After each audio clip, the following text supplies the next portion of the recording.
एखादं प्रॉडक्ट आमच्याकडे येतं तेव्हा माझी टीम पण रिसर्च करते, मी पण रिसर्च करते की मुळात त्या प्रॉडक्टमध्ये इन्ग्रेडियंट्स कोणते आहेत. म्हणजे स्किन केअरचा ब्रँड असेल, मेकअपचे प्रॉडक्ट्स असतील, वेगवेगळे जे काही कपडे असतील आणि त्याचा रिसर्च केला जातो. म्हणजे फॅब्रिकचं कंपोजिशनसुद्धा आम्ही बघतो, साईजेस, कलर्स अवेलेबल आहेत का, त्याचं फिटिंग कसं आहे, सगळ्या गोष्टी. आणि मग ते वापरल्यानंतर मेकअपचं तर लगेचच कळतं की लॉंग लास्टिंग म्हणतात पण 12 तास पण नाही टिकलेलं वगैरे. तर ते जे इन्ग्रेडियंट्स आहेत आणि त्याचं मार्केट स्टडी केला जातो. सेकंड मी म्हटलं तसं मागवले जातात आणि ॲक्च्युली वापरले जातात. म्हणजे मी स्वतः आणि माझ्या टीममधले मेंबर स्वतः वापरल्याशिवाय आजतागायत एकही ब्रँड आम्ही प्रमोट नाही केलेला.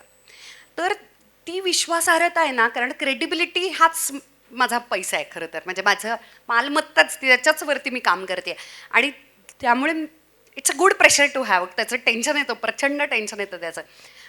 खूप वेळा दगड ठेवून पैशांना पण नाही म्हणावं लागतं, कारण खूप पैसे देतात ब्रँड्स. पण असं होतं नाही.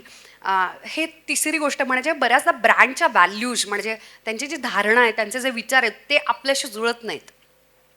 ते नाही जुळले तर नाही पडायचं त्याच्यात, नाही करायचं. कारण आत्ता तात्पुरत्या त्या खूप लोभ वाटतो, कारण मोठे मोठे आकडे असतात पैशांचे, पण ना लॉंग गेम तुमचा बिघडतो त्यानं.